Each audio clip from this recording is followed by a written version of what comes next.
My father announced that only men could run his business and replaced me with my brother overnight, sending an email to all 47 construction company employees stating that Jake is now the CEO because a Peterson man must lead.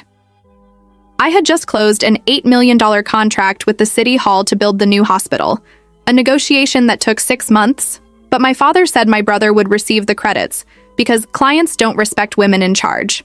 The conference room fell silent as I read the company-wide email on my phone during our Monday morning meeting. 47 employees stared at their screens, watching my decade of work evaporate in a single paragraph. Jake sat across from me, leaning back in the chair that had been mine for 3 years, smirking while spinning a pen between his fingers. He hadn't attended a single client meeting in 5 years, preferred golfing over reviewing blueprints, and once asked me what rebar was during a site inspection.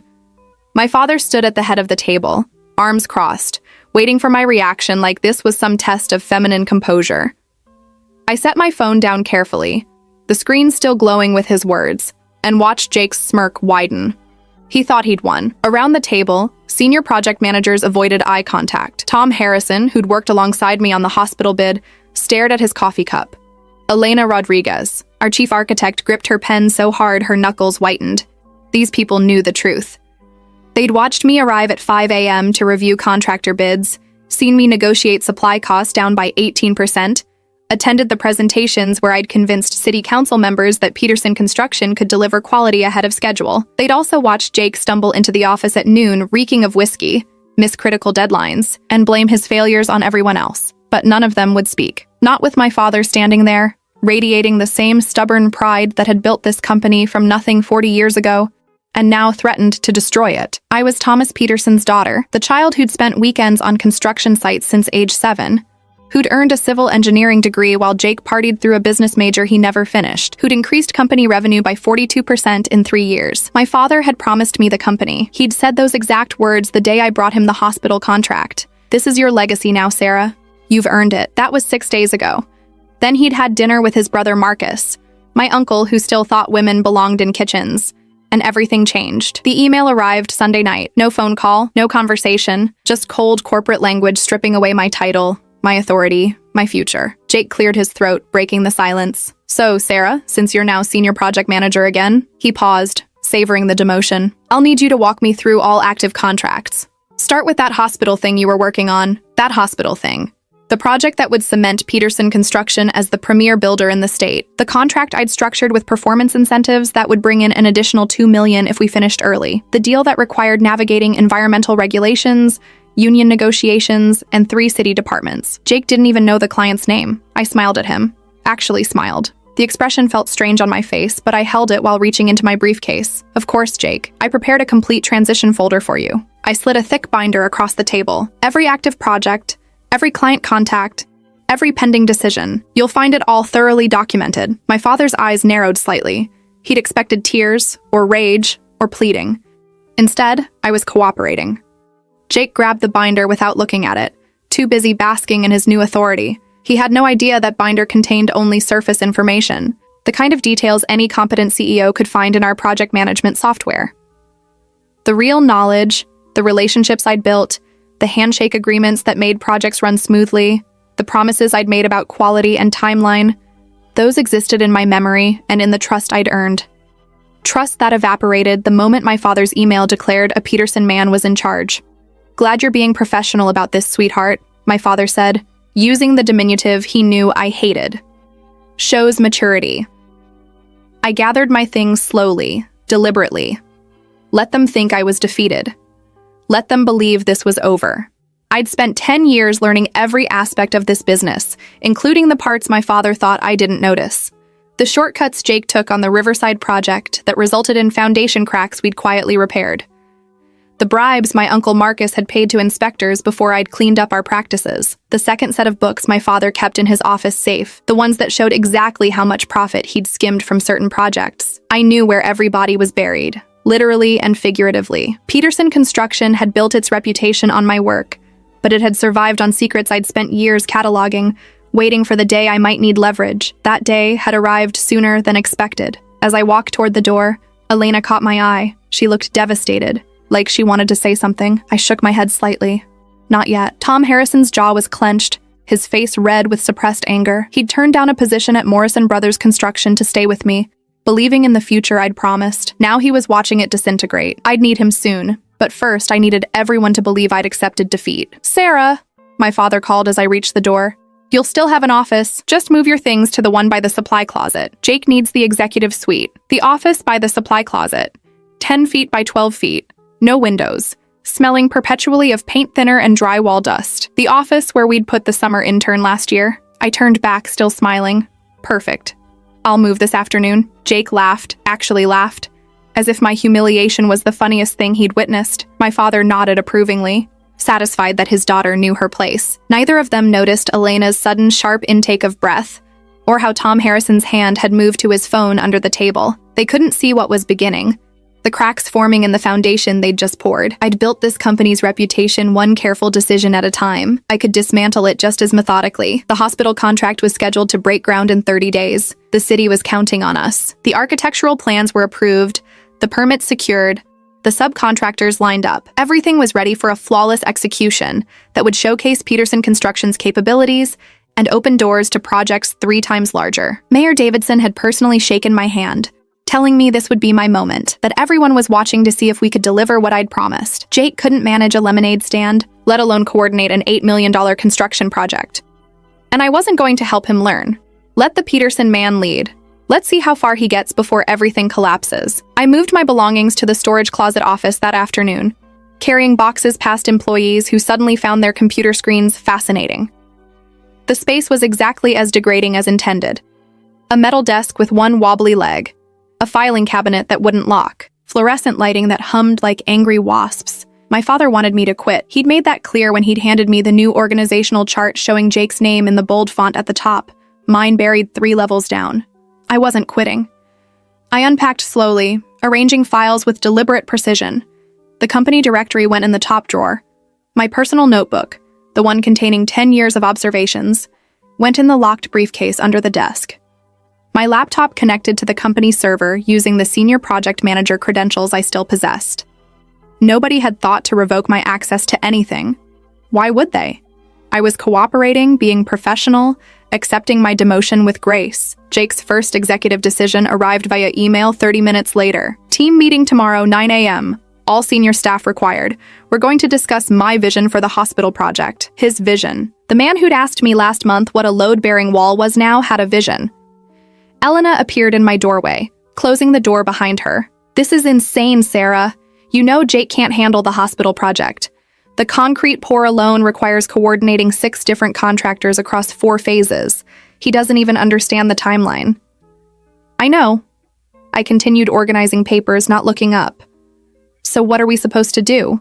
Watch him destroy everything we've built?" Now I met her eyes. Elena Rodriguez had worked with me for 7 years. She was brilliant, meticulous, and utterly disgusted by what my father had done. "You're going to attend Jake's meeting tomorrow. You're going to listen to his vision. And you're going to document every single decision he makes." She studied my face. "You're planning something." "I'm following orders. I'm a senior project manager now, reporting to CEO Jake Peterson. Whatever he decides is his responsibility." I pulled out a specific folder from my briefcase, one labeled Hospital Project, Foundation Specifications. "When Jake asks for information tomorrow, give it to him. Don't offer advice he doesn't request. Don't correct his mistakes. Just answer his direct questions." Elena took the folder, understanding spreading across her face. "The specs in here are correct, completely accurate. Every measurement, every material grade, every safety requirement exactly as approved by the city." I paused. Of course, Jake will need to understand how to read engineering specifications, and how foundation depth calculations work, and why soil composition reports matter. But that's not our job anymore. We're not executives. We just follow orders. She left with the folder, and I turned back to my computer. The hospital project had 17 critical decision points before groundbreaking. Jake would have to navigate every single one. He'd need to approve subcontractor bids, confirm material deliveries, coordinate with city inspectors, manage the construction timeline, and interface with Mayor Davidson's office. Any competent CEO who'd been involved from the beginning could handle it. Jake had been on a golf course in Scottsdale when I'd negotiated the contract. My phone buzzed. Tom Harrison's text was brief. "Are we really letting him do this?" I typed back, "He's the CEO. It's his project now." 3 dots appeared, disappeared, appeared again. Finally, Understood. Tom was smart. He'd figure out what I wasn't saying. The entire senior team would. They'd watch Jake flail, and they'd do exactly what he told them to do. Nothing more. No guidance, no suggestions, no saving him from himself. My father wanted a Peterson man to lead. He'd get exactly that. The next morning, Jake's vision meeting revealed itself to be an exercise in spectacular incompetence. He'd printed the wrong blueprints, mixing the hospital's third-floor plan with specifications from an office building we'd completed 2 years ago. He'd confused the project timeline, announcing we'd break ground in 3 weeks instead of 4, shaving 7 critical days off the schedule. He'd also decided we should use cheaper concrete to increase profit margins, apparently unaware that the concrete specifications were part of our approved city contract. The foundation depth seems excessive, Jake announced, pointing at numbers he clearly didn't understand. We can probably cut that by 20% and save costs. Elena kept her face neutral. The foundation depth was calculated based on the soil composition report and the building's projected weight load. The city engineering department approved those specifications. Yeah, but I'm saying we can probably go shallower. Buildings don't need foundations that deep. It's overkill. Every engineer in the room knew that shallow foundations under a 6-story hospital would create catastrophic structural problems. Every engineer in the room remained silent, waiting to see if Jake would actually make this decision official. If you want to modify the foundation depth, Elena said carefully, you'll need to submit revised specifications to the city for approval. That typically takes 4 to 6 weeks. Jake waved his hand dismissively. We don't have time for that. We're breaking ground in 3 weeks. I'll approve the shallower foundation. Just update the contractor bids. Tom Harrison's pen stopped moving across his notepad. He looked at me. I looked at my hands, folded calmly in my lap. Jake had just made his first official decision as CEO, one that violated our city contract and would result in rejected inspection reports the moment we started digging. The hospital project would face immediate delays, potential legal action from the city, and possible contract cancellation. All because the new CEO didn't understand basic civil engineering. My father sat at Jake's right hand, nodding approvingly. He'd taught Jake to project confidence, to make bold decisions, to trust his instincts. He hadn't taught him the difference between confidence and competence. The meeting continued for 90 minutes. Jake made 6 more decisions, each one worse than the last. He cut the project management software subscription to save money, not realizing it was how we coordinated 47 different contractors. He moved the material delivery schedule up by 2 weeks, not understanding that concrete delivery timing was critical for proper curing. He announced he'd personally handle communication with Mayor Davidson's office, despite never having met the mayor. When he finally dismissed everyone, Tom lingered. Sarah, we need to talk. Not here. I gathered my things, nodding toward the parking lot. We met by my car, far enough from the building that security cameras wouldn't catch our conversation. Tom's face was flushed with anger. He's going to destroy the hospital project. Those foundation changes alone will get us shut down. Yes, and you're just going to let it happen? I unlocked my car, tossing my briefcase into the passenger seat. Jake is the CEO. He makes the decisions now. I'm just a senior project manager. My job is to implement his vision. His vision is catastrophic. Then maybe the company shouldn't have a CEO who doesn't understand basic construction principles. I met Tom's eyes directly. My father made his choice. He wanted a Peterson man leading this company. He's going to get exactly what he asked for. Understanding dawned slowly. You're documenting everything. I'm being a professional employee, following the CEO's directives and maintaining detailed project records. Standard procedure. I climbed into my car. By the way, Morrison Brothers Construction called me yesterday. They're looking for a chief operating officer. Someone with municipal contract experience. I told them I wasn't interested, but I gave them your name. Hope you don't mind. Tom's expression shifted from confusion to comprehension. Sarah. You have a family, Tom. Mortgage, 2 kids starting college. You shouldn't go down with a sinking ship out of loyalty. I started the engine, especially when the captain deliberately steered us toward the rocks. I drove away, leaving Tom standing in the parking lot. He'd make his own decision, but I'd given him the exit route. Elena would get one too. The good people, the talented people who'd built this company's reputation, they deserved better than watching Jake Peterson run it into the ground while my father applauded. The hospital project was scheduled to break ground in 26 days. Jake had just cut that to 19 and made engineering decisions that would violate our contract. He'd need to submit revised plans to the city, which he hadn't done. He'd need to notify the mayor's office of timeline changes, which he didn't know was required. He'd need to coordinate the accelerated schedule with 17 different subcontractors, none of whom had his contact information. I'd spent 6 months building relationships with every person involved in this project. The city planning director knew my cell phone number. The union representative trusted my word. The concrete supplier gave us preferred pricing because I'd never missed a payment in 3 years. All of those relationships existed because of me, not because of Peterson Construction's name. And I wasn't going to transfer them to Jake. That evening, I received an email from Mayor Davidson's assistant. The mayor would like to schedule a check-in meeting regarding the hospital project timeline. Please confirm your availability for next week. I forwarded the email to Jake with a brief note. FYI, mayor's office requesting meeting. This is now your responsibility as CEO. Jake's response came 30 minutes later. You handle it. Tell them everything's on track. I smiled at my laptop screen. He'd just given me written documentation that he was delegating communication with our primary client, the same client he'd announced in today's meeting that he'd personally handle. I replied, per your directive in this morning's meeting, you indicated you would personally manage communication with the mayor's office. Please advise if this has changed. The response took longer this time. Fine. Set up the meeting. I'll take care of it. I scheduled the meeting for next Tuesday, 11 a.m.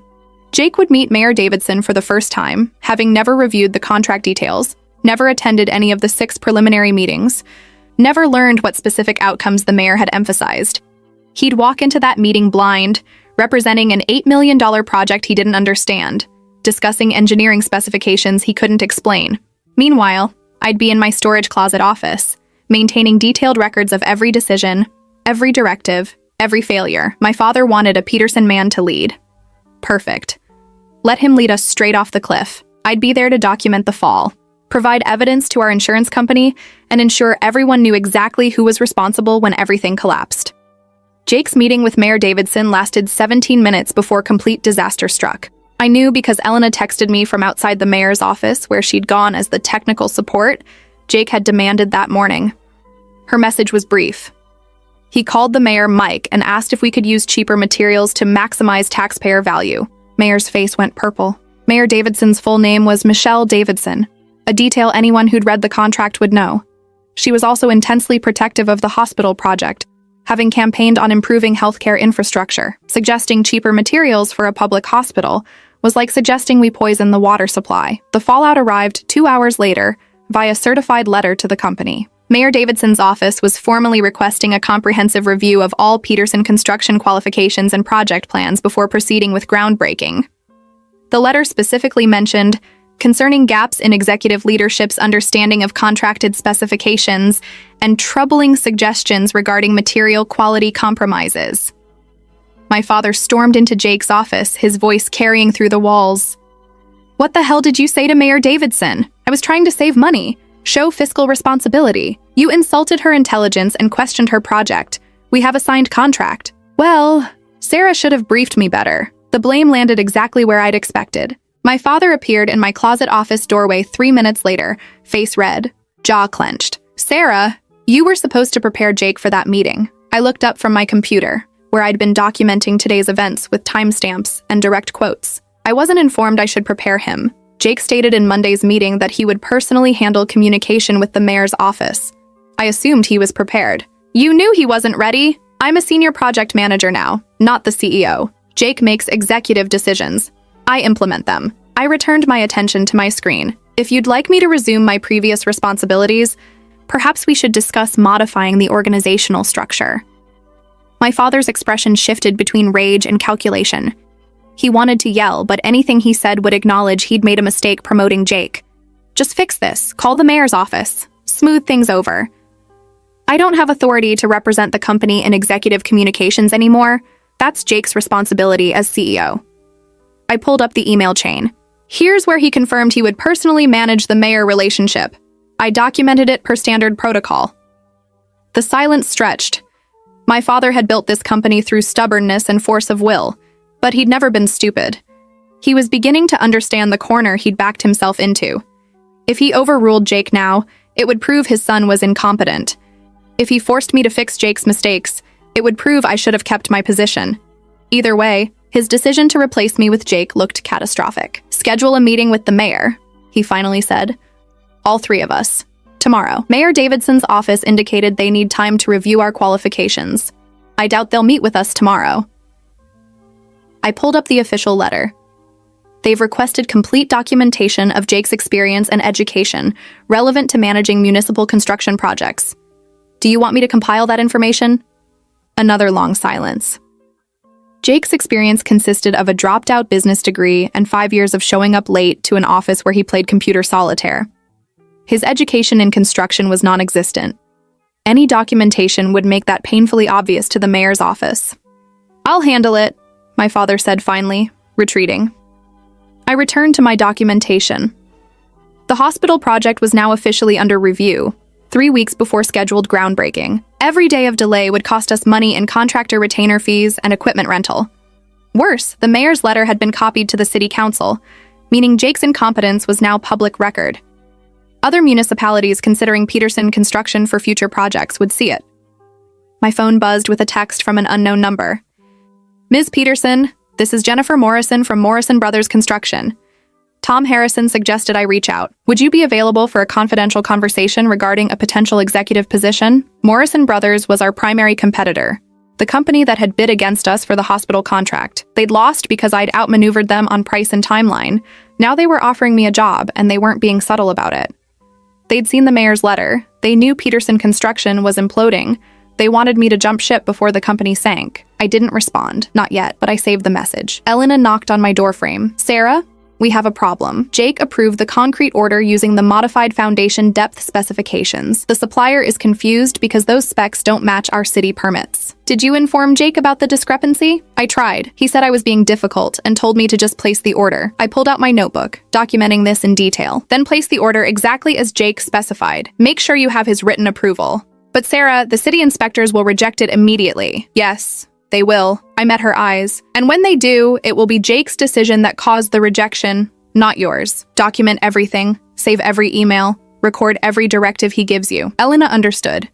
She'd watched my father declare that only men could lead this company. Now she was watching that man's son systematically destroy everything I'd built. Morrison Brothers contacted me too, offered me senior architect position. You should take it. What about you? I'm staying. I closed my notebook. Someone needs to be here to document exactly how this ends. The next morning, Jake held another team meeting. His confidence had returned overnight, bolstered by whatever reassurances my father had provided. Okay, team, here's the plan. We're going to show Mayor Davidson that Peterson Construction delivers results. We're breaking ground next Monday. Review be damned. Tom Harrison's head snapped up. We're under official review. Breaking ground without clearance would violate our contract. The contract says we start construction in 19 days. That's what we're doing. The contract also says we comply with all city oversight requirements. The review is city oversight. Jake's jaw tightened. He hated being questioned, especially by people who actually understood the business. Are you refusing to follow my directive? The room held its breath. Tom looked at me. I kept my expression neutral, offering nothing. This was his decision. No, Tom said finally. I'll document your directive and implement as ordered. Good. Sarah, you'll coordinate with contractors for Monday's groundbreaking ceremony. The groundbreaking ceremony has been postponed pending the mayor's review. I'm unpostponing it. Make it happen. I wrote this down in my notebook, making sure everyone could see me documenting his order. To be clear, you're directing me to schedule a groundbreaking ceremony that contradicts the mayor's office's explicit request for a project review pause? That's exactly what I'm saying. Perfect. He'd just given me written documentation of deliberate contract violation. I pulled out my phone and sent a quick email to myself with the timestamp and exact quote. I'll begin coordination immediately. After the meeting, I made exactly one phone call to Mayor Davidson's assistant. This is Sarah Peterson. I need to inform you that Peterson Construction's CEO has directed us to proceed with the scheduled groundbreaking on Monday, despite the requested review period. I wanted to ensure the mayor's office was aware of this decision. The assistant's voice went cold. The mayor was very clear about the review requirement. Yes, ma'am, I'm just following my CEO's directives and ensuring proper communication. I paused. I've documented this decision in writing if the mayor's office requires evidence of who made this call. Please hold. 30 seconds later, Mayor Davidson herself came on the line. Her voice was sharp enough to cut steel. Ms. Peterson, are you telling me your CEO intends to violate a direct request from this office? Yes, Mayor Davidson. Jake Peterson has ordered us to proceed with groundbreaking Monday morning. I wanted to make sure you were informed. Put your CEO on the phone. Now. Of course. I walked to Jake's office, knocked once, and handed him my phone. Mayor Davidson for you. Jake took the phone confidently, not recognizing the trap closing around him. Mayor Davidson, great to hear from you. Listen, about this review thing. I stepped outside but stayed close enough to hear his side of the conversation. It deteriorated rapidly. Well, yes, but the schedule. No, I understand, but I'm trying to show leadership. What do you mean, investigation? He hung up 2 minutes later, his face pale. Through the window, I watched him immediately pick up his office phone and call our father. The conversation was brief and explosive. My father appeared in Jake's doorway within minutes. What did you do? My father's voice carried through the entire office. I just wanted to show we could deliver. You just got us flagged for a compliance investigation. The city is reviewing whether we're fit to hold the contract. Sarah told them I was moving forward. She sabotaged me. Both of them turned to look at my office. I was sitting calmly at my desk, typing away at my computer. Through the glass partition, I could see their faces contorting with rage and realization. I'd done exactly what Jake had ordered, communicated with the mayor's office. I'd been professional, factual, and precise. I'd simply informed the client about the CEO's decision. The fact that his decision was catastrophically stupid wasn't my fault. My father strode into my office. You deliberately made Jake look bad. I followed his direct order to coordinate groundbreaking activities. Informing the mayor's office of our plans is standard procedure. You knew she'd react badly. I knew the mayor had requested a review pause. Jake knew it too when he ordered me to proceed anyway. I pulled up the email chain. Here's the documentation.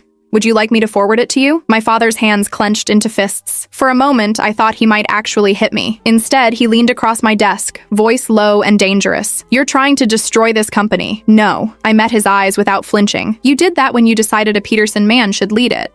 I'm just documenting the results. The compliance investigation moved faster than expected. The city sent 3 inspectors Tuesday afternoon, requesting immediate access to all project documentation, communication records, and executive qualification files. Jake tried to delay them, claiming he needed time to organize materials. That lasted exactly as long as it took for the lead inspector to threaten contract cancellation. I provided them with everything. 10 years of meticulously maintained records, all organized, indexed, and cross-referenced. They spent 6 hours in the conference room, reviewing my documentation of every decision Jake had made since becoming CEO.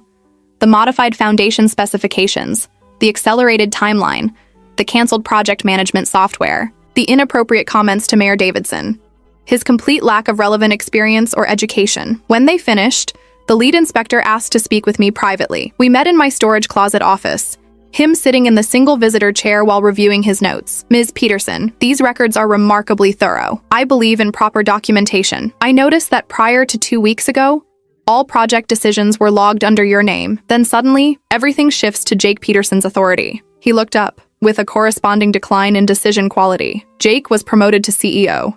Company leadership decisions changed accordingly. The inspector studied my face for a long moment. You were the one who negotiated the original hospital contract. Yes. And you're the one who managed the relationship with Mayor Davidson's office. Yes. But you're no longer in a leadership position. Correct. My father decided the company needed a male CEO. He wrote something in his notes. For what it's worth, Ms. Peterson, your documentation may be the only thing that saves this contract. The city understands the difference between institutional failure and individual incompetence. He stood. The mayor will make a final decision by Friday. If Peterson Construction retains the contract, it will be contingent on appropriate executive oversight. I understand. He paused at the door. Morrison Brothers submitted a bid to take over the project if your contract is canceled. They've offered to honor your original timeline and specifications. Another meaningful pause. They've also offered you a position as project director. I know. Are you planning to take it? That depends on what happens by Friday. He nodded slowly and left. Through my office window, I watched him deliver the news to my father and Jake. Their expressions shifted from defensive to panicked as he explained the city's position. The hospital contract was worth $8 million. Losing it would be catastrophic. Worse, if the contract moved to Morrison Brothers with me as director, it would prove definitively that I'd been the only reason Peterson Construction had won the bid in the first place. My father would have to admit he'd been wrong, in front of the entire company, in front of the entire industry. That evening, my father appeared at my apartment door. I'd been expecting him, though not this soon. He looked like he'd aged 5 years in 2 weeks. Can I come in? I stepped aside, letting him enter the small living room. He looked around at the sparse furniture, the bare walls, I'd never bothered decorating much, too busy building his company. "You're destroying everything I built," he said finally. "No. I'm documenting what happens when you hand everything you built to someone unqualified." I remained standing. "You taught me that, actually. You used to say the numbers never lie. That documentation protects you. That records matter. You could have helped him, guided him, like you helped me, guided me." The anger I'd suppressed for 2 weeks finally cracked through. I spent 10 years proving myself. I increased revenue by 42%. I won contracts against companies twice our size.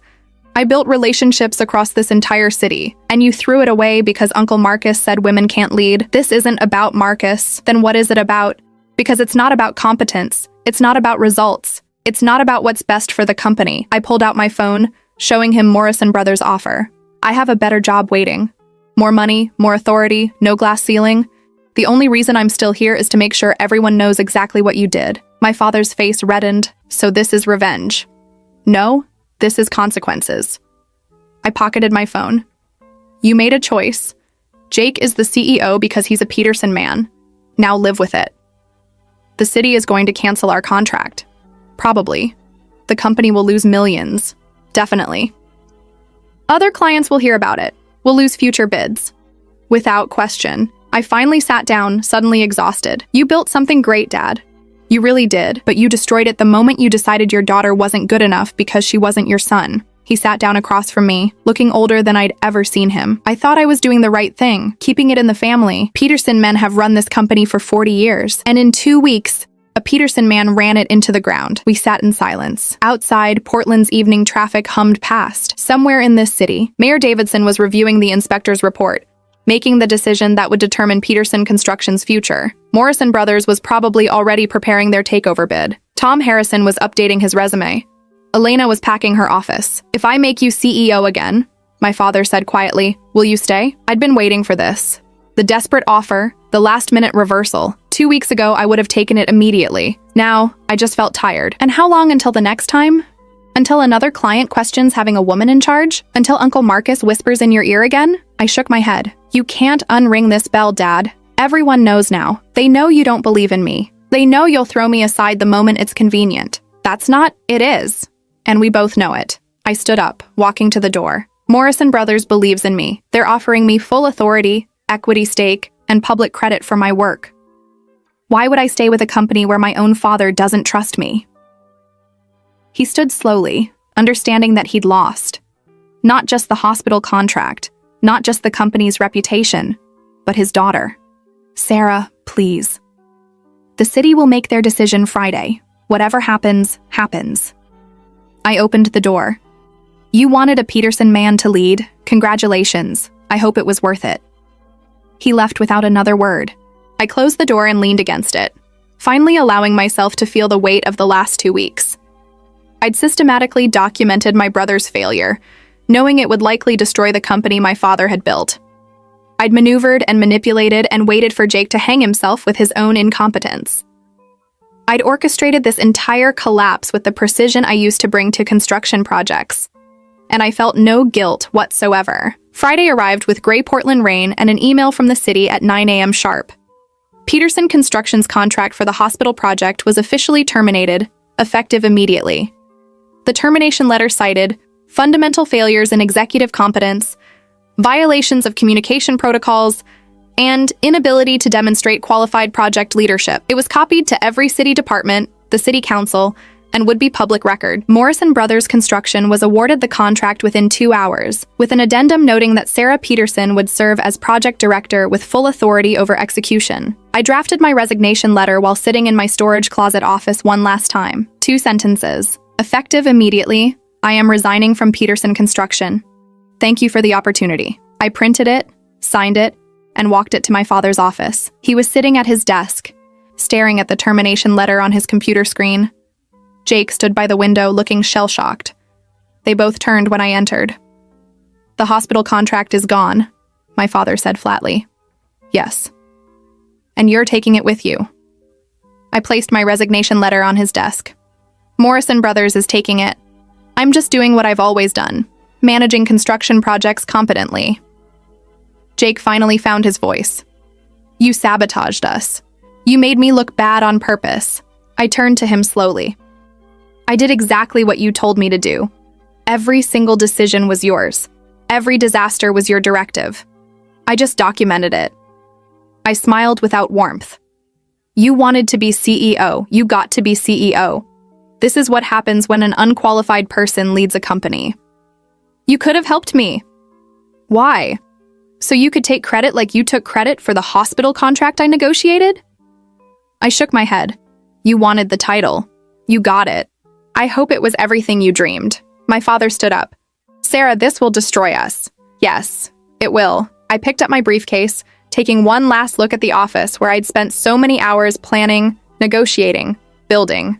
You made your choice, Dad. You chose Jake because he's a man. Now you get to live with a man's failures. Please, the word came out broken. Don't do this. I'm not doing anything except accepting a better job offer. I walked to the door, then paused. By the way, 3 of our senior staff are also joining Morrison Brothers: Tom Harrison, Elena Rodriguez, and Mike Chen. They were tired of working for a company that promotes incompetence over excellence. The color drained from my father's face. Losing me was bad. Losing our senior project manager, chief architect, and structural engineer simultaneously was catastrophic. Peterson Construction couldn't bid on major projects without that expertise. The Riverside Mall contract is up for renewal next month, I continued. Morrison Brothers will be bidding. So will we, I assume. It should be interesting to see who the client trusts more, the company with a proven track record, or the company that just lost an $8 million municipal contract due to executive incompetence. I didn't wait for a response. I walked out through the main office, past 47 employees who watched in silence. Some looked devastated. Some looked resigned. A few looked angry. None of them tried to stop me. They'd all seen the emails, heard the meetings, watched Jake's failures compound. They knew exactly why this was happening. Elena met me at my car, her own boxes already loaded. Tom and Mike are right behind us. We're all starting Monday. Good. I unlocked my car, loading my single box of personal items. Morrison Brothers has the hospital project, but they'll need a full team to execute it properly. Sarah. Elena's voice was soft. Are you okay? I thought about it. 2 weeks ago, I'd been CEO of my family's company, running the biggest project of my career. Now I was unemployed, had destroyed my relationship with my father, and had engineered the systematic collapse of everything he'd built. I'm perfect, I said, and meant it. Morrison Brothers Construction's offices occupied 3 floors of a modern building with floor-to-ceiling windows overlooking the Willamette River. My new office was twice the size of my father's, with actual furniture that didn't wobble and lighting that didn't hum. Jennifer Morrison, the CEO, personally showed me around Monday morning. We've been trying to recruit you for 3 years, she said as we walked past the engineering department. When Tom Harrison called, I couldn't believe you were finally available. I wasn't available before. I was trying to build my father's company. I looked out at the city skyline. Turns out he didn't want it built. His loss, our gain. She handed me a thick folder. Hospital project documents. We've got 4 weeks to reconstruct your original timeline and reassure the mayor's office that we can deliver. I'm putting you in complete control. No oversight, no second guessing, no male CEO undercutting your authority. I opened the folder, seeing my own work reflected back at me. My specifications, my contractor relationships, my negotiated terms. Morrison Brothers had literally taken my contract and copied it verbatim. You know I designed this entire project. That's exactly why we hired you. You know the work, you know the client, you know the pitfalls. Jennifer smiled. And frankly, watching you systematically document your brother's incompetence was impressive.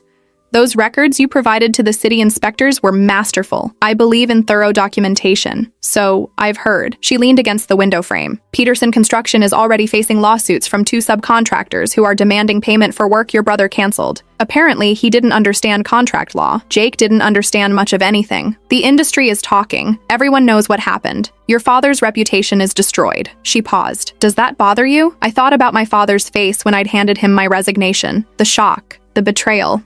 The desperate plea for me to stay. I thought about Jake's smug expression when he'd taken my office, my title, my project. I thought about the email announcing that only a Peterson man could lead. No, I said simply. It doesn't. The hospital project moved forward with mechanical precision. I spent the first week rebuilding relationships with every contractor, inspector, and city official involved. Most of them had worked with me before and were relieved to see me back in charge. Mayor Davidson personally called to welcome me to Morrison Brothers and to express her satisfaction that qualified leadership was now managing the project. Tom, Elena, and Mike integrated seamlessly into their new positions. By week 3, we'd recovered the entire timeline Jake had destroyed. The foundation specifications were corrected, the contractors realigned, the permits properly filed. We broke ground on schedule with Mayor Davidson and the entire city council present, celebrating not just the hospital but the return of competent project management.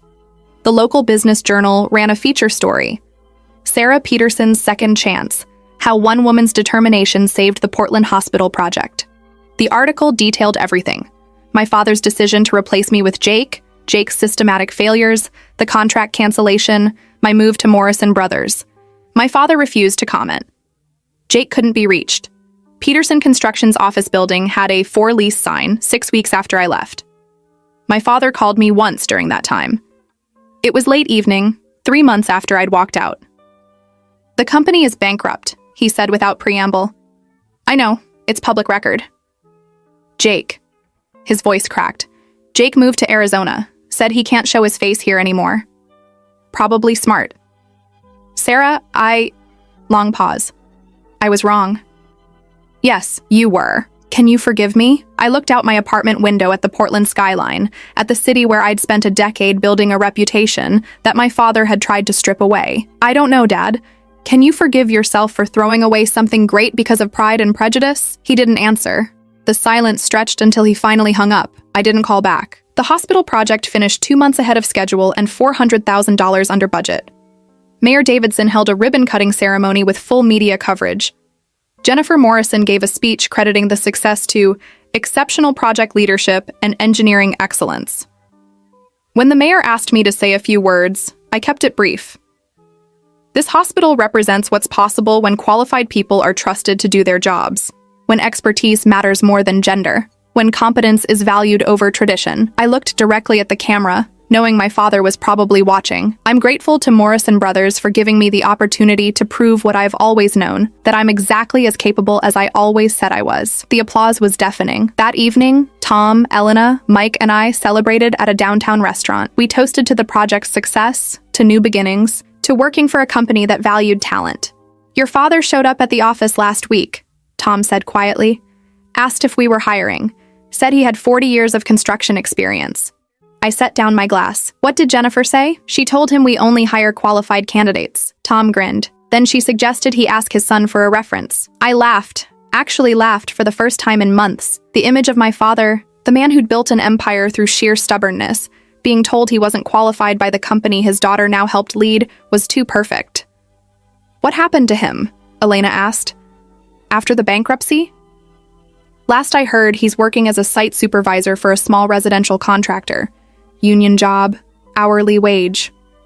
I shrugged. "It's honest work. Maybe he'll learn something." "And Jake?" "Arizona, apparently. Selling insurance or cars or something. Whatever job doesn't require actual competence." We sat in silence for a moment, contemplating the absolute destruction of Peterson Construction. 40 years of building, gone in 6 months because of one catastrophically stupid decision. Some might call it tragic. I called it justice. "Do you ever regret it?" Mike asked. "The way it ended?" I thought about the storage closet office, the dismissive treatment, the email announcing I wasn't good enough because of my gender. I thought about Jake's smirk and my father's approval and my Uncle Marcus's satisfaction. I thought about 10 years of work thrown away for masculine pride. "Not even a little bit," I said. "They made their choice. I just made sure everyone saw the consequences." My phone buzzed with an email from Jennifer Morrison. "Seattle Children's Hospital Expansion Project. $23 million. Client specifically requested you as project director. Interested?" I showed the team. Elena whistled. $23 million. That's nearly triple the Portland hospital. That's what happens when you build a reputation for excellence instead of nepotism. I typed back a single word. Absolutely. The Seattle project would take 2 years. Then there would be others. Bigger projects, higher profile, more responsibility. I'd build a career that had nothing to do with my father's name, proving every day that the daughter he'd dismissed was exactly as competent as she'd claimed.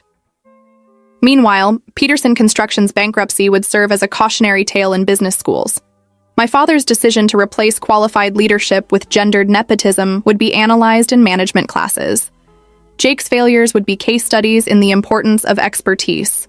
And I would be the woman who documented it all, who'd stood back and watched them destroy themselves, who'd walked away and built something better. My father wanted a Peterson man to lead his company. He got one. And that man burned everything to the ground while I stood there with a fire extinguisher I chose not to use. Some people might call that cruel. I call it accountability. The Peterson name used to mean quality construction in Portland. Now it meant cautionary tale. My father used to be respected in the industry. Now he was pitied, the man who'd destroyed his own legacy for outdated pride. And me? I was Sarah Peterson, project director at Morrison Brothers Construction, the woman who turned down 8 figures worth of projects and had clients requesting her by name. Not bad for someone who was told she wasn't good enough. 2 years later, I stood in the completed Seattle Children's Hospital, watching sick kids explore the bright, cheerful corridors I'd helped design. Mayor Davidson of Portland had driven up for the opening ceremony, bringing news. "Your father asked me to give you something." She handed me an envelope. Inside was a single handwritten note. "You were right. I'm sorry, Dad." I folded it carefully and put it in my pocket. Maybe someday I'd respond. Maybe someday I'd forgive him. But not today. Today, I had a $23 million project completion to celebrate, a career that was entirely my own, and a reputation built on excellence instead of gender. My father had wanted a Peterson man to lead his company. Instead, he got exactly what he deserved, nothing. And I got exactly what I'd earned, everything. The universe has a funny way of correcting injustice. Sometimes it just needs a patient daughter with excellent documentation skills and zero interest in saving someone from their own stupidity. I walked out of the hospital into Seattle sunshine, my phone already ringing with the next opportunity, the next project, the next proof that competence matters more than chromosomes. Peterson Construction was gone. Sarah Peterson was just getting started.